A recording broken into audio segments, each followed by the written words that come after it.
I am really pleased to be here moderating this amazing panel and talking about Latinos as the economic driver of U.S. growth.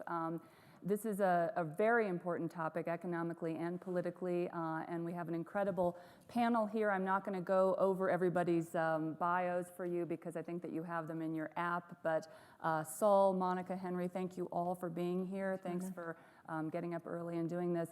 So we're going to set the stage, actually, with just a few statistics. I actually cover economics, and I'm embarrassed to say that I didn't know some of these statistics about just how powerful the economic reach of the Latino community is already. We hear a lot about millennials as the big driver of growth in the future. But actually, there was a very interesting Morgan Stanley report, which we're going to talk about a little bit, looking at how Latinos are actually going to be a bigger driver of U.S. growth by many measures by the year 2020. And this is already happening. So Saul has these facts well to hand, and he's going to share with us 3 or 4 points that will kind of help set the stage for this conversation. Great. Well, thank you. I have this weakness, and this weakness is I do believe in capitalism. It's a good thing. Which I say somewhat facetiously because obviously the strength of our nation has been tied to our capitalist system, the wealth creation, et cetera, et cetera. We've seen it in the last 20, 25 years with China and India, and the big focus that we've had around the world, how they move from being big population nations to population nations that were creating wealth. And one of the great benefits we have here in our country, the United States, is that we have a cluster of people called Latinos, people like some of us sitting here on the stage, that are really driving the domestic portion of our economy. Some statistics. 51% of all new home mortgages taken out in the last decade, not the last 10 weeks, 10 months, last decade, have been taken out by Latino families. If you look at consumption and you think about $1.5 trillion of spend that's going on in our economy, growing at $80 to $90 billion a year, that is very, very significant, and it's reflective of, again, a dominant portion of the growth that we're seeing in our economy. You can look at a company like Walmart, where over 90% of their growth today, year-on-year sales growth, is tied to Latinos, as well as Wells Fargo and as well as a lot of other major companies that employ major people that invest lots of capital inside our nation. But I'll move over to the entrepreneurial side, because sometimes we have perceptions about who are the entrepreneurs in the United States. We always look at the Silicon Valley. We say, you know, there's 3 or 4 big companies and there's 3 or 4 others in the making, but there was a study done by the Hoover Institute on behalf of the Stanford Latino Entrepreneurship Initiative. And that study showed that in the last half decade, 86% of all new job or new companies formed in the United States were created by Latino entrepreneurs. Wow. 86%. That's incredible. And so when we have these snapshot photos of who are these Latinos, what are they, it's a lot different than what you read in the political discourse. It's a lot different than perceptions that I think you continually read in most publications. And so there's a big phenomenon now that I call the new mainstream economy that is really important for us to, as a nation to understand. And any elected political leader should understand. And I can tell you that there's a large portion of corporate America that's understanding it because we are in such a low growth environment that the stimulus of growth now in our nation are these people that we call Latinos.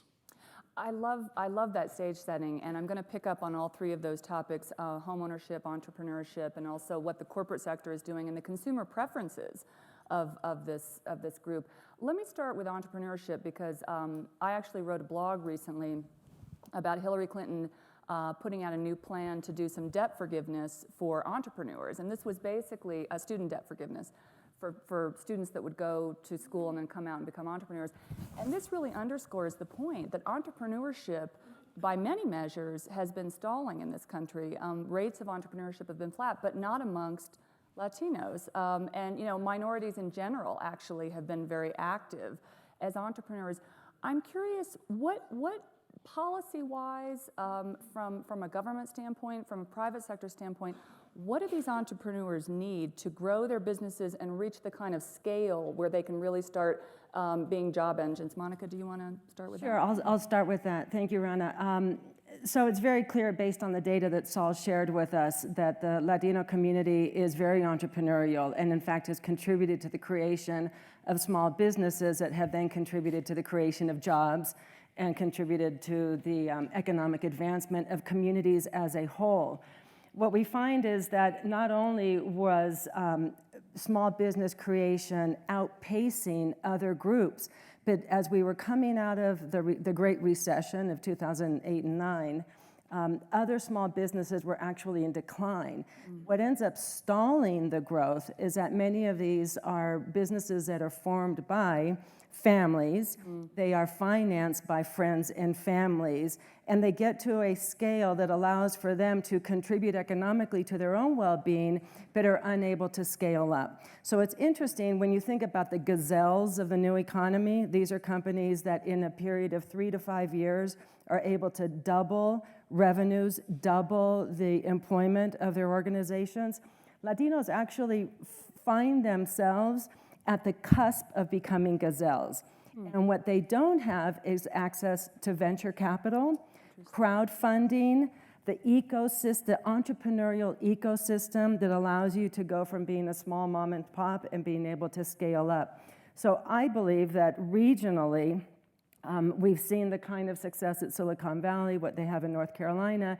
If we put the same emphasis by bringing the private sector, capital, and our educational institutions together, you can create the capacity to allow some of these to actually escalate from being small independent businesses to the kinds that contribute not just to family wealth creation, but to economic activity at a much larger scale. Henry, you're nodding. Do you agree with this? Yeah. Well, I not only agree, but both Saul and Monica are examples of this process, and I want to say just a quick word about them. I'm honored to be with them, dear friend, lifelong friends.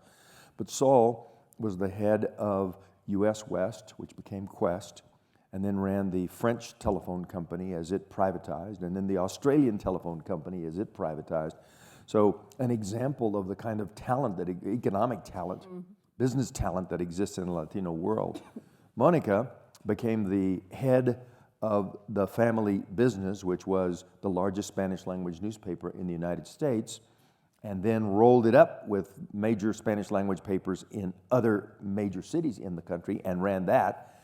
And she speaks about small business from the perspective of being a board member at Bank of America. So these are which is very important. Business, yeah. Which is very important. I mean, it's a source of capital for small business. So they are living examples right here on the stage that the audience needs to know.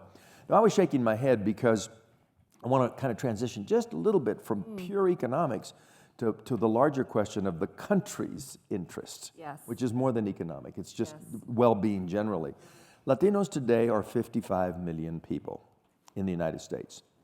If we were a country at 55 million, would be the second largest Spanish-speaking country in the world. Wow. Only Mexico, larger in population, Spanish-speaking in the world. Amazing. So it's like having this country with real economic capability, a GDP equivalent inside the United States. That 55 million people is growing inevitably to 100 million people by about 2040 or 2045. All right, 100 million people is half of all the growth that will occur in the United States in population. And it will make this not only the largest minority group and the fastest growing minority group, but a major force, 25% of the American population. Now, the United States will grow from 310 million in the last count, which was 2010, to about 400 million. That's almost 100 million increase. Latinos will be, the bulk of that. In contrast to other countries in the world that are now declining in population. Japan is actually growing smaller. Yep. Spain, Italy, Portugal, the Northern European countries, not only are they growing smaller or flat, Yep. but they're growing older. And the problems that we're witnessing in Europe are in large measure a function of the fact that these countries have never welcomed immigration, Yes, yes. have workforces that are completely separated, not integrated into their societies. Big problems. Yes. I can't tell you how serious I think these problems are for us. Yeah. These are our security partners in the world. Look what they're going to be undergoing. Yeah. The United States is going to have issues, but not that issue. Well, Because we have a growing population. We have a younger population in Latinos. Yeah. We have an energetic entrepreneurial population. We have a ready, youthful, energetic workforce.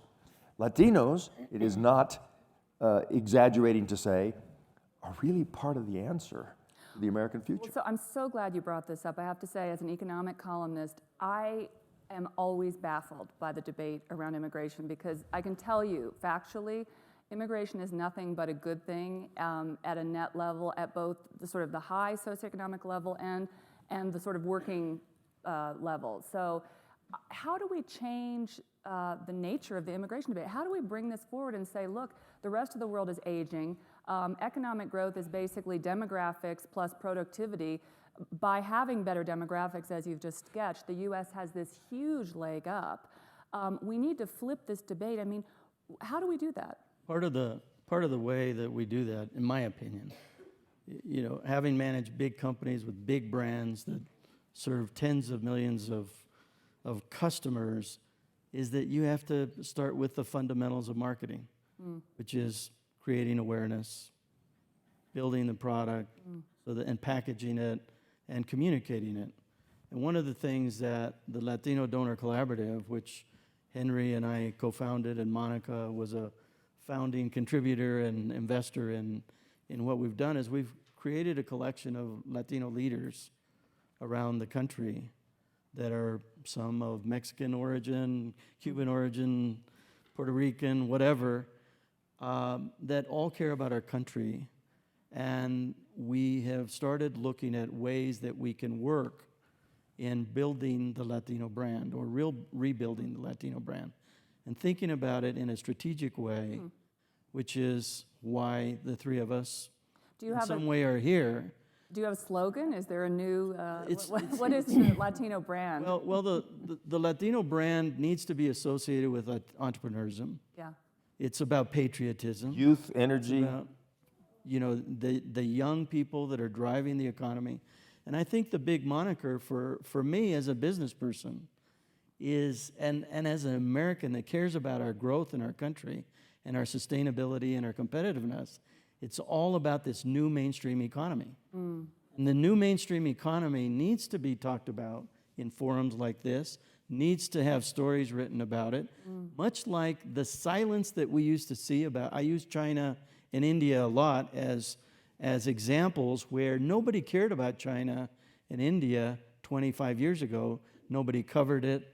They still had almost 1 billion people, but until they became wealth creating, they were of value to almost everybody, job-wise, trade-wise, sending imports or exports, whatever it might be. And we're at the same point here in the U.S. We're at a really fundamental mega trend occurring that nobody's calling. Okay, I've got a line for you, and then Monica, I want to hear. Do you have our brand? Because I'll let you go New first. emerging market. How about? Or you've already emerged. We've emerged. Okay. We'll keep working on it by the end of this panel. But so- let me so- just, if you don't Sorry. mind, Saul. As I think about the new 21st century economy, it's really driven by three things, well, maybe four, but three really fundamentally. One is the role that technology has played. It has completely transformed our economy. You know, you go from agrarian to a industrial to now a knowledge-based. Technology today has changed the way businesses operate. It certainly disrupted my business, which some used to consider sort of the old economy or legacy, newspaper publishing, which was very much a manufacturing and retailing process. Now it's about real-time delivery of content, and it uses technology at the core of that, just a prime example. The second mega trend is around globalization, the interconnectedness of markets around the world. And the Latino community is at the middle of that. Yes. Because of our relationship historically to Latin America, the markets of the continent and the Western Hemisphere give us precisely a role in the participation in that segment of the economy that I think is absolutely critical.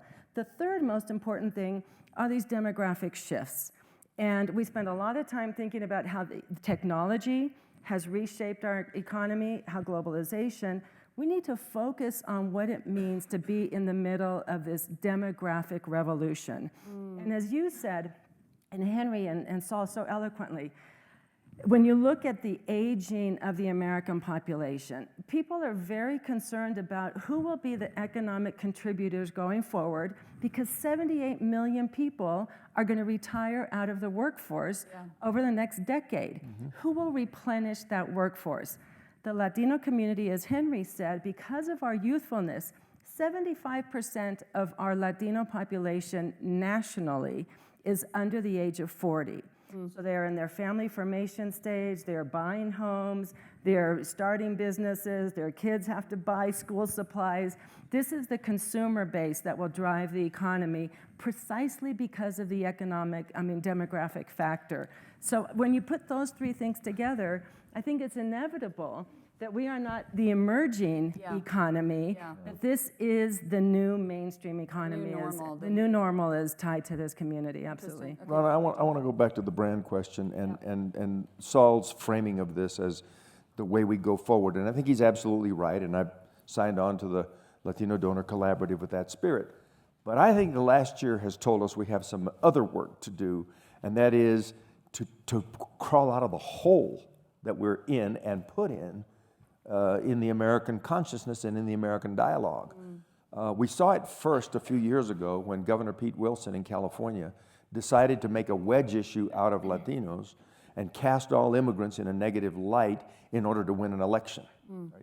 He did that, but he alienated Latinos in California from his party for a long, long time. This year we're being treated like piñatas by Donald Trump. And it is completely inappropriate, completely wrong on the facts, and damaging not just to Latinos, which angers me beyond words, but to the country. Yeah. Because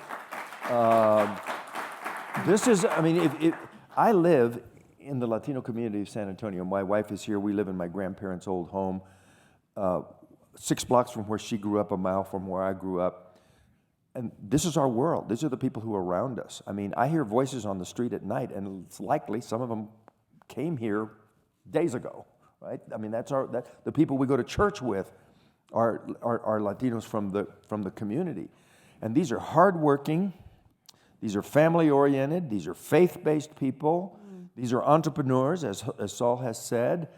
They are not a blight on the country. They are one of the best things that could possibly happen to America.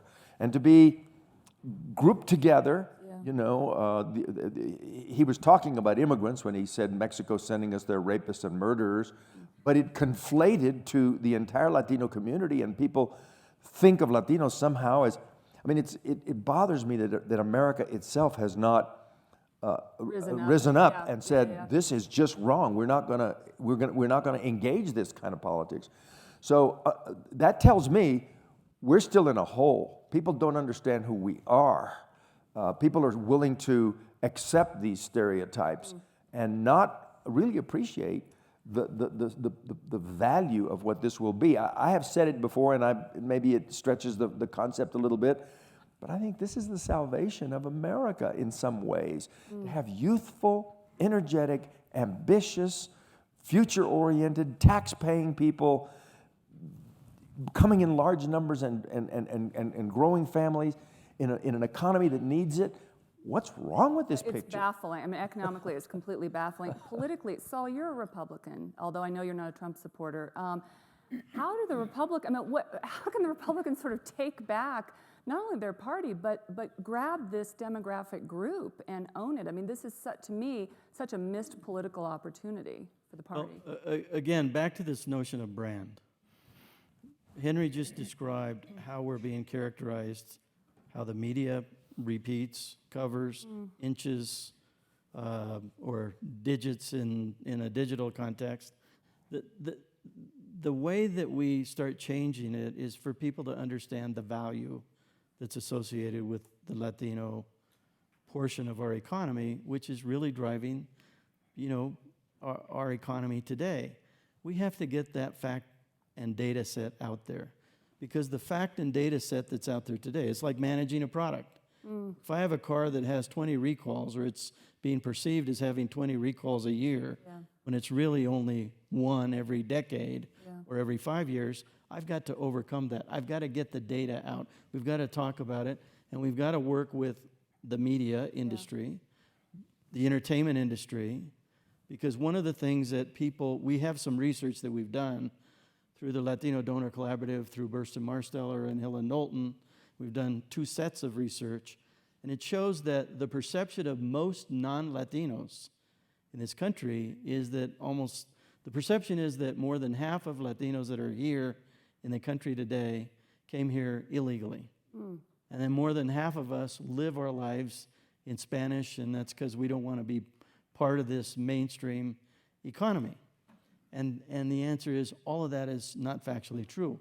Perceptions about we're a burden on hospitals and schools and all the other things. So we're takers. And it's absolutely just the opposite when we're the givers and the drivers today of our economy. And so as a business person, as a Republican, it's such a natural issue.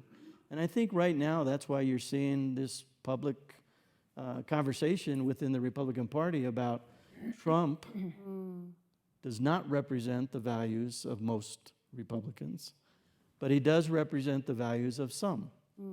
Just like the far left has certain values against immigrants. There's lots of data that shows that. It shows up in our research. So it's not just Republicans, it's Democrats and Republicans.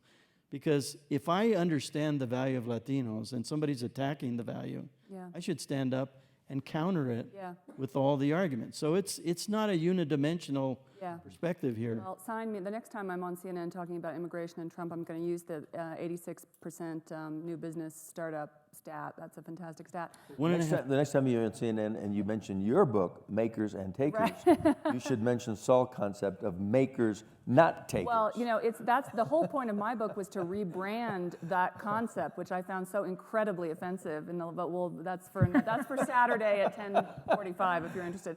Monica, I want to pick up on the idea of the power of media, and in particular, you're a great example of the power of Latino media.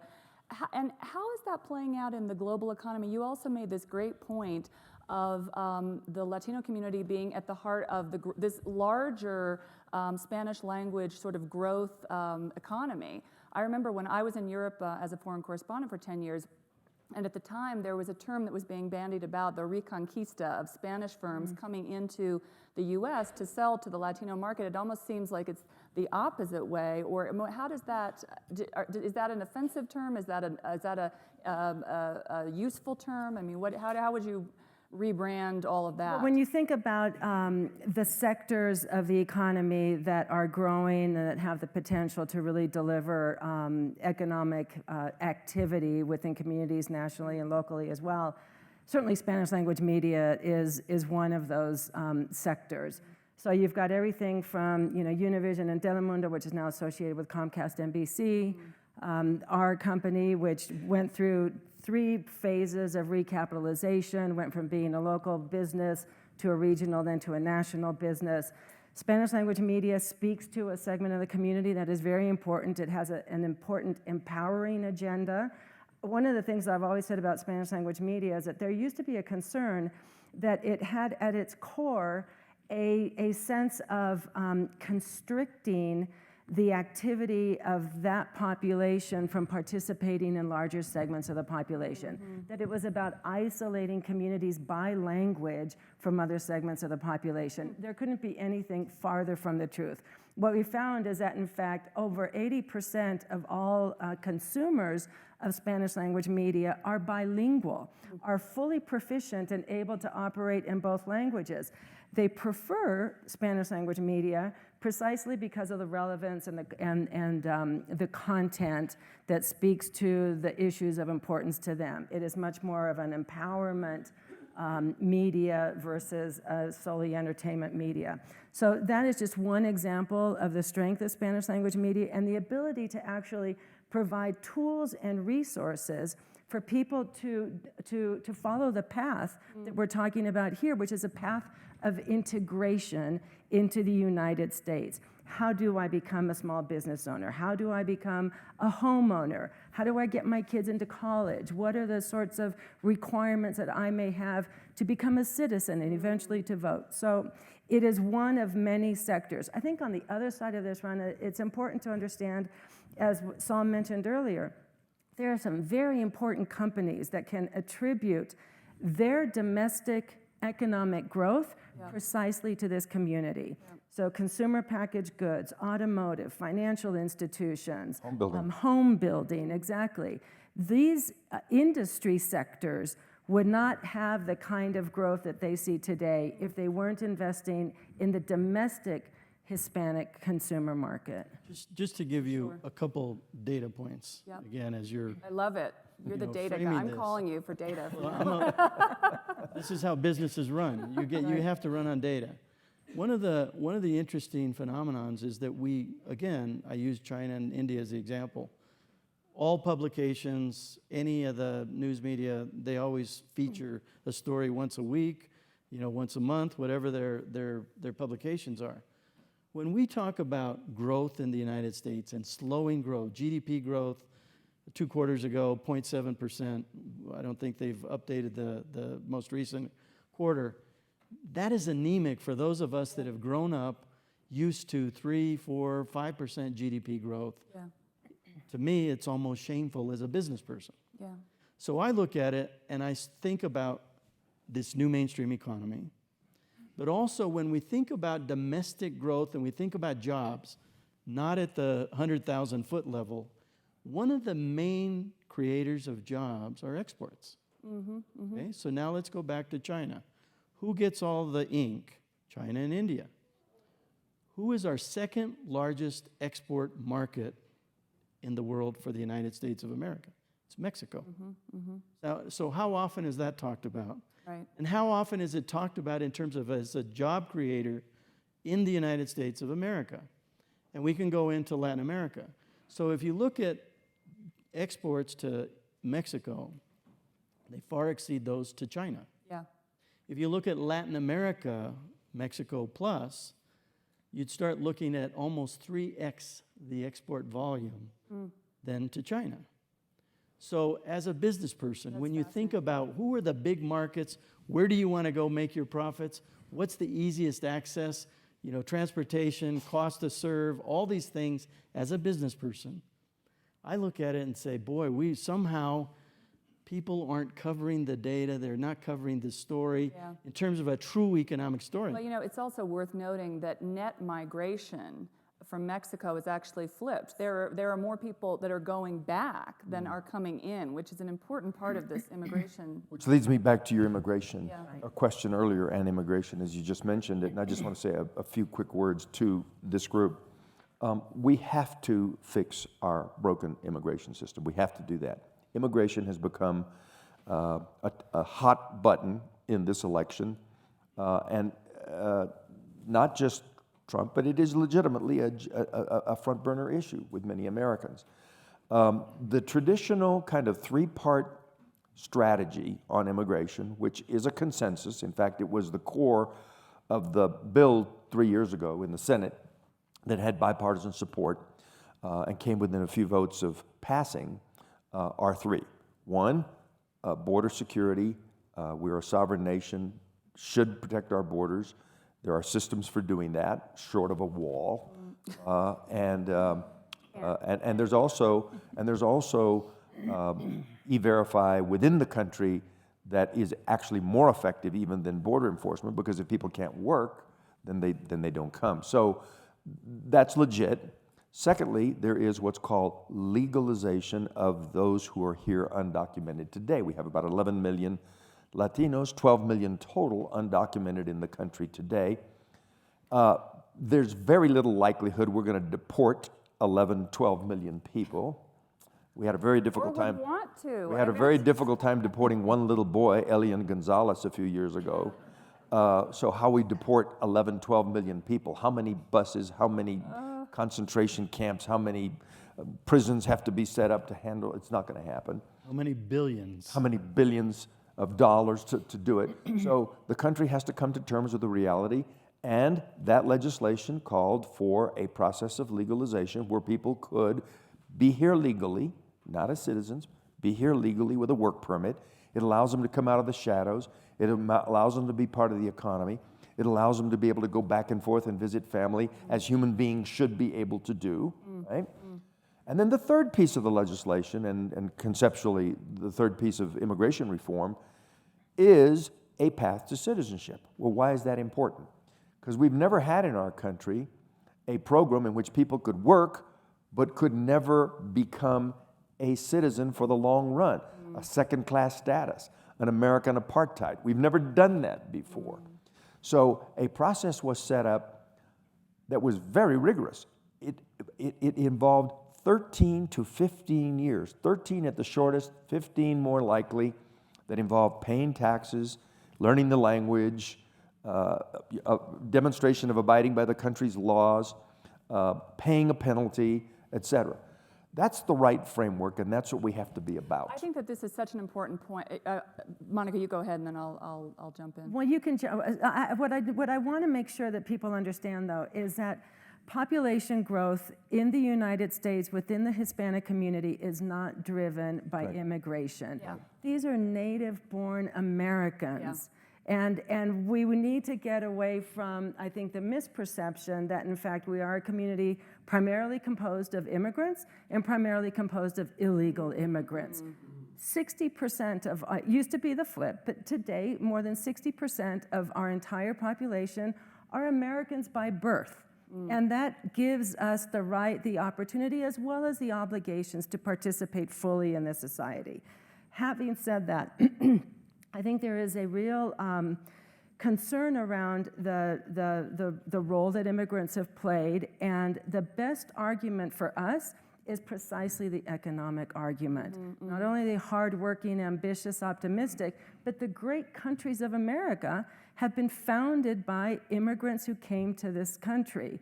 You know, Google, Intel, you know, La Opinion, you know, these are great companies that have contributed. Yeah. So I truly believe that there is a moral argument to be made, but the economic argument that delivers a message that we will all prosper when this community is elevated is the one that we need to do, and that's what will change the brand perception And the, of and who the we principal are. issue, Yeah. I think, going forward, is education. Making sure that our education system stays strong, K through 12, accession to college, training for the jobs of the future.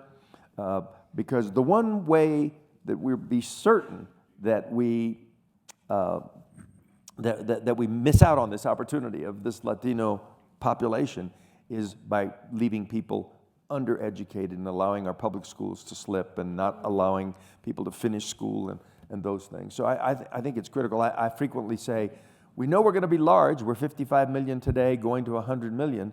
But are we going to be large, undereducated, undercompensated, alienated within the American system? Or are we going to be large, a source of new energy, a fuel for the nation's ambitions? I think it's the latter if you let us do it. Well, let's just. I'm go sorry, ahead, please. because No, I think it's really important to get this out. So the other piece of this economic puzzle that we talk a lot about is precisely the skills gap. So not only is it the aging of America, but the fact is that we've got an economy that requires a certain set of skills, and we are not creating the workforce that is able to fill those jobs. Right now, the estimate is there's probably 3 million jobs that would require post-secondary where we don't have enough to fill those. There's probably close to 2 million that require a 2-year technical degree or credential of some kind. So about 5 million positions that could go unfilled. The one thing, while people, and I agree completely with Henry that we have to make an investment in education, in 2012, for the first time, Hispanic students graduating from high school enrolled in four-year institutions at a higher level than non-Hispanic whites. Wow. For the first time in American history. And not just in California, where you already have a majority of high school students who are Hispanic, soon to be in Texas. Nationally, Hispanic enrollment in four-year institutions has now outpaced non-Hispanic whites across the country. So the desire to become educated, to fill that skill gap, our commitment has to be helping people gain the resources and the kinds of services that will allow them to not just enter college, persist, and graduate. In addition to Monica's many titles, she's chairman of the board of the University of California system, correct? That's correct. Wow, Okay. that's a big job. So let's talk about the education piece for just a second here. You know, you make a great point that there will be jobs to be had in the next 10 years, but they're going to require at least a 2-year community college degree, if not a 4-year degree. Within the context of the Latino community in particular, what would you like to see happen in education reform? What are the pieces of this? And what would you like to see the next president doing? Well, again, my philosophy is a little skewed by data. And one of the good things that has happened. That's a good thing. Would that more of our political debate was skewed with data. One of the good things that has happened within the Latino community, so let me start within our community. Yeah. We've had a conversation, the three of us, but in particular Henry and I, because we're a little older, we've been talking about education, we've been talking about dropout rates, we've been talking about engaging families, we've been talking about a lot of things for decades. The good news is that the data now shows, rather than talking about 40, 50% dropout rates, we are now at about 12.7% dropout rates with Latino youth that are graduating from high school and or not graduating from high school. So big progress has been made because families are engaged with their kids. The kids are learning the value as the integration, acclimation, and biculturation continues. Notice I said biculturation, not acculturation. Yeah. Very important point. I love that. And I think that is all success because of the engagement that's been happening. But you know, to Henry's point, to Monica's point, we have to sustain that now. And the sustaining, and you know, goes to Monica's point, which is we also have to target now understanding the preparation for the kinds of jobs that have to be filled, because the demographics of our country are what they are. The math is clear, right? So there's no argument about, gee, I need to protect, you know, my grandson, my granddaughter, et cetera. So I think right now it's not about federal government doing big things. I'm a person that believes that in each state you have unique requirements, you have unique assets, you have unique things that you start dealing with at the state level more than at the federal level.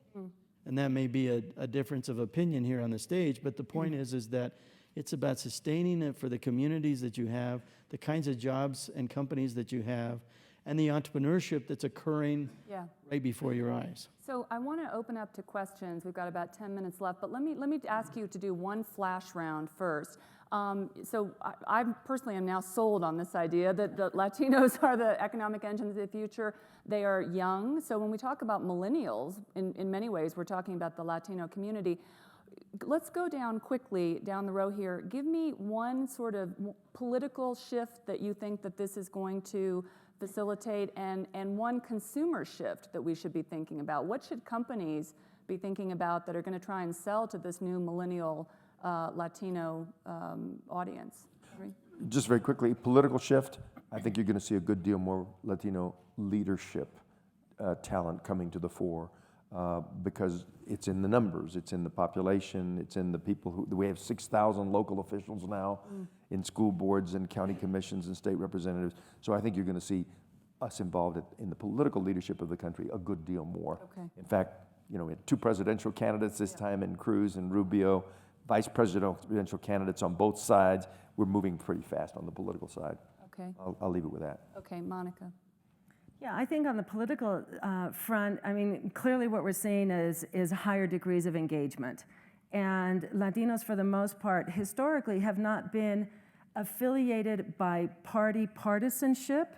They may have ended up voting for a particular party because they agree more with those positions, but it really is driven by issues. It's driven about jobs in the economy, it's about education, it's healthcare. There is a sense that government has a role to play, and they are very much open to hearing from the best candidate. I think what we're going to move towards is an insistence that the leadership of the political parties be much more responsive to the needs of this community. We're seeing it right now in the higher rates of voter registration, higher rates of voter turnout. There is a sense of deception on the part of the parties, and I think a lack of institutional trust that millennials over are and Latinos in general, and it will force the parties eventually, perhaps not in this cycle, but it will force the parties to be much more responsive to this, as opposed to being sort of political pawns in this much broader debate. Okay, Saul, can you maybe pick up on the consumer part of this as well? Yeah, I want to use this word mainstream. Yeah. There is a new mainstream. So think about your old family photo that was from 40, 50 years ago versus the family photo that you have 40 or 50 years later. And what does it look like, right? This is what's happening now. We have a new family photo. So there are, the white, male, female, or African American, or whatever was in the photo before sitting in the front. They're still there. But now sitting in the front, center stage, is this Latino flavor to the new mainstream. And really, this is important to talk about a new mainstream. It's not that other people disappear, that that's bad, or anything else. It's that it's enriched, enhanced, and now it's led differently. So in the corporate side, you're seeing companies like a Walmart, like a Target, like the auto sales companies, manufacturers, financial companies. I mean, John Stump, the CEO of Wells Fargo, I mean, he's a friend of mine. We served on the board of Target together. He often talks about the significant portion of growth that they're generating in the financial services sector. Now, most people don't think about that. So everybody is focusing, so what's the key thought there? Yeah. The key thought is that Latinos have moved from being ethnically considered to now being the driver, the centerpiece of the growth when we think about domestically focused companies. Yep. And on the political side, I just say very quickly, if I look at the Democrat governors that I know in this country and the Republican governors that I know in this country, the refreshing part for me is that they get what's happening in their states. Yeah, it's and at the already federal at a local level, it's where we get all flustered and we create conundrums and we do all these negative things as opposed to people that have to create growth. And this guy sitting here to my right, he was a role model as a mayor in terms of tying leadership at a local level into commerce, into creating wealth for everybody with what he did in attracting Toyota and other companies.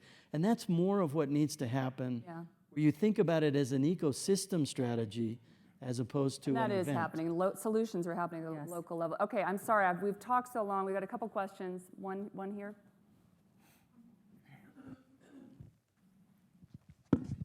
Thank you for being here. Given all the statistics that you have presented today, it is my opinion, my perception, that the Latinos are not properly organized nationwide. Unlike the blacks in this country, the African American community, when a tragedy is done against them, when there are spokespeople that are recognized nationally, that are immediately taken to CNN, to the news, that speak forcefully, immediately against travesties. Maria Elena Salinas, is one of the few that is well known, and she took a long time to talk about against Trump. If there had been someone, when Trump began talking against the Mexicans the way he did, that would have gone on television, would have been visible, and number one, explaining the benefit and that the Latinos are given and impacting on this country. If they would have said that from the beginning, we would have stopped this movement. I, for one, have a suggestion for a slogan.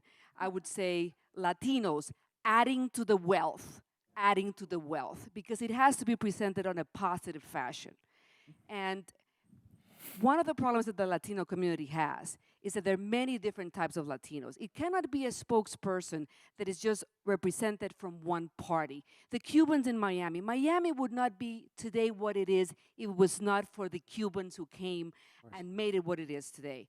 So it cannot just be Rubio, who has maybe an agenda from the Republican Party. It has to be an organization, someone that unites all the Latinos. But I myself am not aware of who that would be or what organization we can reach. So this is a great point. Well, Henry, do you want to pick In up? some ways, you answer your own question because it's hard to have a spokesperson when we are Cuban, Puerto Rican, Dominican, Mexicanos, Central Americans, South Americans, people from the Caribbean, Democrats, Republicans, conservatives, liberals. We're a real mix.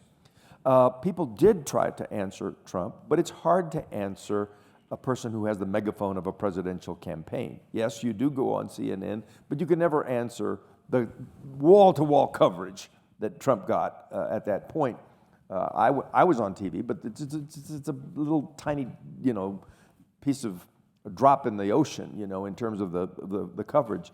And I would argue, we do have very sophisticated organizations. Monica was chairman of the National Council of La Raza. They're very good and very articulate. It used to be some of our organizations fought each other. Now we have a phalanx of 45 national organizations. And I won't go into who they are beyond the National Council of La Raza, but they're very, very, very good. I think Saul has pointed a very important deficit, which is we don't have kind of the media voice, the media branding, and part of what you say is true, but it's a work in progress. I'm not panicked about this. I think we're in a very good place. Okay, question back here. Of course. Hello. Thank you so much. This was very informative. I'm very involved in immigration. I'm one of the 6 co-chairmen of the Illinois Business Immigration Coalition. Thank you. Very, very proud that Illinois has moved ahead on a very bipartisan approach to the rights of immigrants. We have one of the 7, actually there's a new state, one of the 7 states that offers driver's license to the undocumented. And of course, then they need insurance from Allstate, from Tom Wilson. And we right now have on for Governor Rana, who is Republican, sitting on his desk is a healthcare policy called All Kids, which he has promised to sign within the week before the 4th or around that time. However, as you all know, and this is for Monica, we educate all children in Illinois. The Catholic universities, the private universities are very happy to admit undocumented children. And they do very, very well, and they are outstanding students. Father Dennis Holschneider at DePaul really admires them, but he can't, when they graduate, they don't have social security numbers. We were defeated, and I want you to discuss the Daca that was just defeated or tabled by the Supreme Court. DACA was not, DAPA. DAPA. The parental piece was. DACA remains intact, thank goodness. Thank goodness. Yeah, Can you explain how that was a defeat to these people here? Well, so I'm not an expert, and so I'll hopefully get some support here from the rest of the panel. So DACA, as you all know, is deferred action, and it refers to young people who came to the country at a certain age, considered now the dreamers. So dreamers are allowed to stay in the United States. They have access to employment opportunities, educational opportunities. What President Obama had proposed was an expansion of that to their parents. That's what was defeated in the recent Supreme Court ruling. 4-4. Yeah, 4-4. The question really, and I think you bring up a really important point around immigration and its connection to education. And in fact, what we found is that at the local level, while there hasn't been activity taken at the federal level that provides the kind of financial support, so these students may in fact get into publicly supported universities, but they're many times prohibited from receiving financial aid. And that is the most difficult part. So just getting access and being allowed to apply and then be eligible to enroll, if you don't have the financial aid to be able to make up the financial burden, that becomes the problem. So many states have taken it upon themselves to pass laws that provide for access to financial aid and also the creation of what are called dream loan programs that are now supported either through private ventures, like Dream US, which was founded by Don Graham and others. I think they have a fund now of over $200 million to provide financial aid to young dreamers. So there are activities underway, either funded through private ventures or at the local state level, that allow for these young people that really, as President Obama has said so eloquently, American in every way except for a piece of paper. Yeah. They really are the driving force of our country going forward. We need to do everything that we can to help integrate them. So I hate to do this because we could go on for another hour, but I'm getting the high sign over here. I want to invite all of you to write something for time.com on this topic, because I just feel like there's so much more to say, and I love hearing everything you have to say. Thanks for being here. Thanks to our panel. Thank you. Thank you for being such a good moderator. Very good, thank you. Great.